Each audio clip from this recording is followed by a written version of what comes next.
Hey guys, this is Gaming in the Red, and we're back with more AI Dungeon. And today they seem to have some sort of Cthulhu event going on, so we're gonna check that out. Aya Cthulhu Fhtagn. Arkham. What lay behind our joint love of shadows and marvels was no doubt the ancient, moldering, and subtly fearsome town in which we live.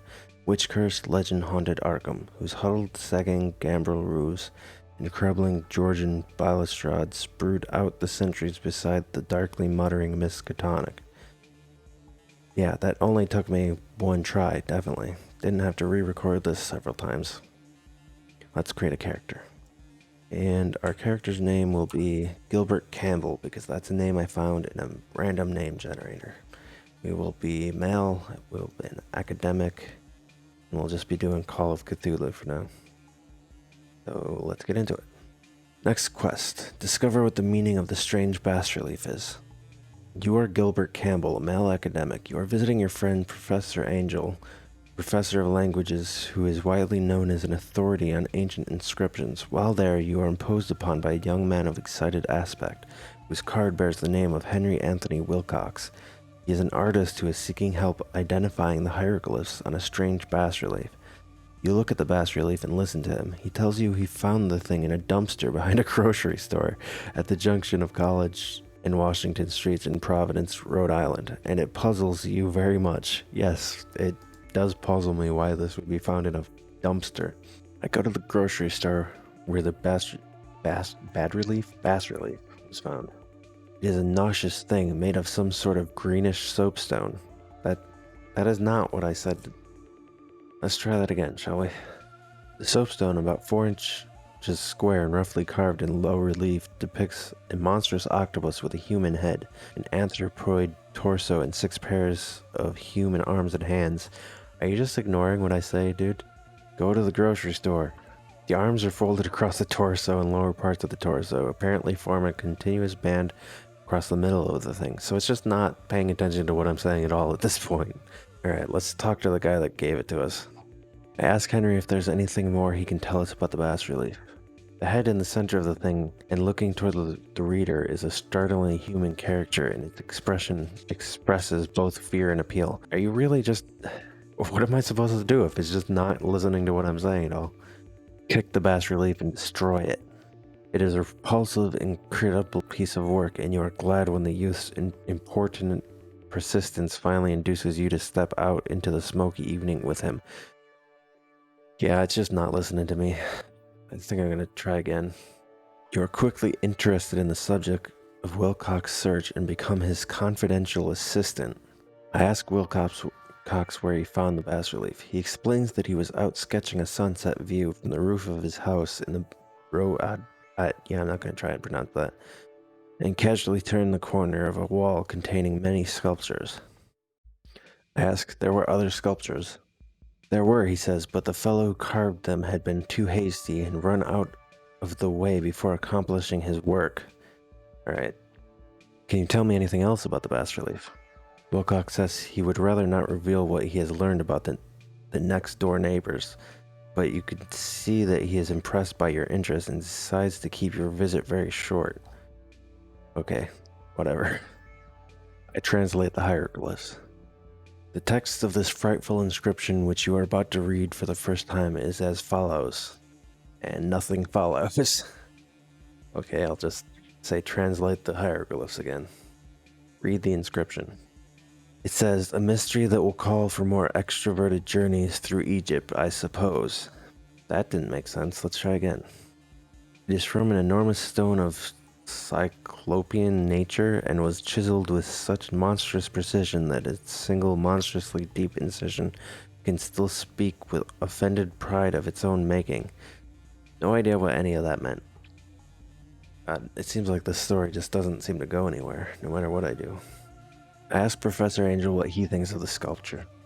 The professor is excited about the thing, though he had not seen it at the time of its discovery. Well, okay. That doesn't help me, goddammit. I ask him what he thinks about it. The sight of it now fills him with a belated horror and loathing that he can scarcely express. His account of the carving is vivid and graphic, but you cannot repeat it here. Oh my god, this is going nowhere. I go to where the bas relief was found. When you reach the place where it was found, you find everything in the greatest excitement. Policemen and reporters are there, but they do not stop you. Look around the area. You soon see the object is a monstrous stone carving, but the thing which impresses you most is the plaza around it. Examine the stone carving. You are Professor William Dyer of the University of Miskatonic's Department of Ancient Languages. No, I'm not. Let's try that again. You look at the monstrous thing as it slowly emerges from its hole in the ground.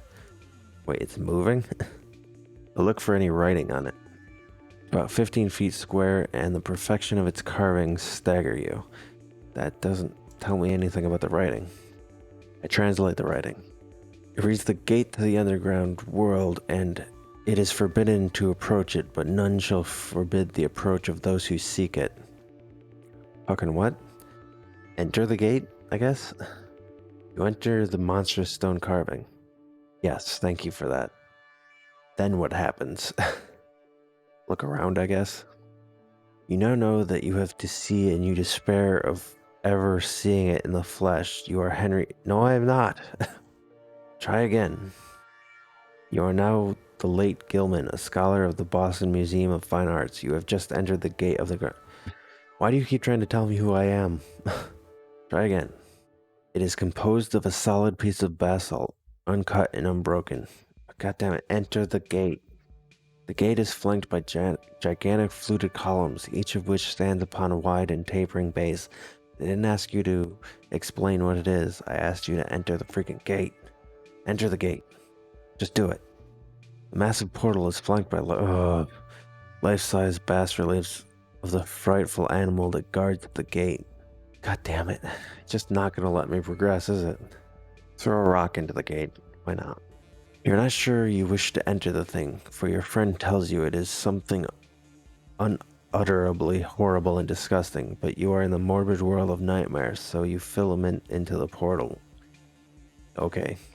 God damn it. Yet again, it tells me I've entered the portal, but it doesn't tell me what happens afterwards. I exit the other side of the portal. You land safely on the curving stone walk which leads to the prodigious staircase. Okay, finally I think I'm on the other side. I go up the stairs. You ascend the huge flight of stairs to see cyclopean steps of monstrous size carved from the solid stone with exquisite accuracy. I continue up the stairs. I wonder how anyone could climb them. The walls and columns are fully 1.5 feet in thickness, and you feel from the size of the steps that the whole construction is of immense age.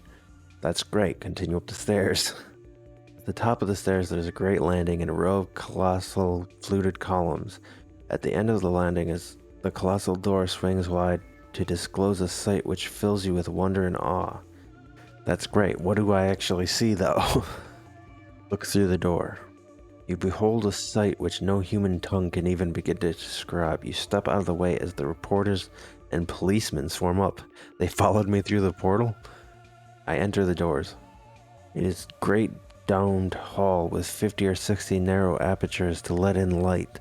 The floor is a thick layer of red sand, and except for the staircases and door, there are no discernible paths.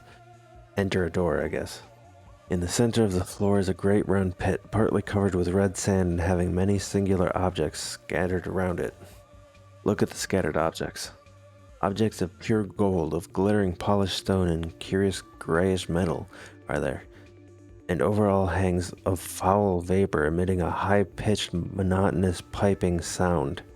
Pick up the gold objects. Might as well make some money out of all this.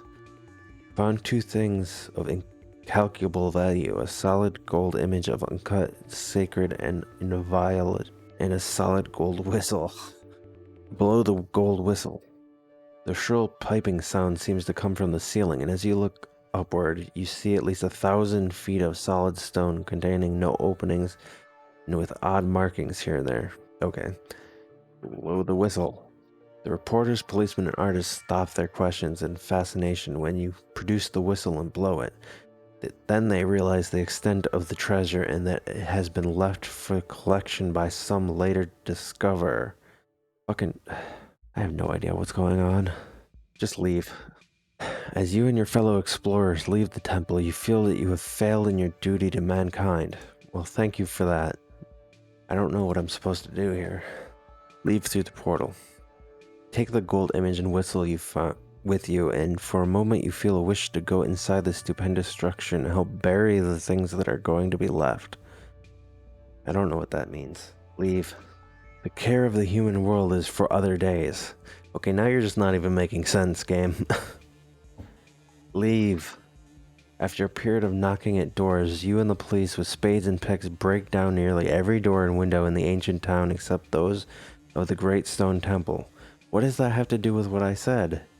I take out my gun and start shooting into the air. You shoot at the apertures and at some of the curious protuberances which seem to act as ears. I don't know what that means. Keep shooting. The noise of the shattering grows very loud, and you feel a kind of hysterical relief when at last you see the thin trickle of blood, which is all that remains of the siren-like piping of the piping voice that summoned.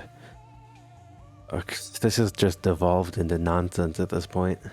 Leave. You and the police fellow return to the university. It is dawn on a yellowish gray day that begins with a hideous scream. Alright. Well, I think my character has succumbed to madness, so shoot myself in the head. You shoot yourself in the head and wake in a strange bed in the old house at Binger with Wilbur and another man by your side. What the hell happened last night? I go outside. You stumble out of the house and down the street to the temple. Then you see that everything is in ruins. I don't care. Shoot myself. You shoot yourself in the head again, and this time the bullet enters your mouth and lodges itself in your brain. Keep shooting until I am dead. You shoot yourself again and again, and finally there is only sticky crimson pool on the gray blanket covering you. 35. I don't know what that means. But, yeah, this was a particularly nonsensical adventure. AI Dungeon is usually better than this. I don't know what happened. But, thanks for watching, I guess. Leave a like and subscribe and all that, and I will see you guys next time.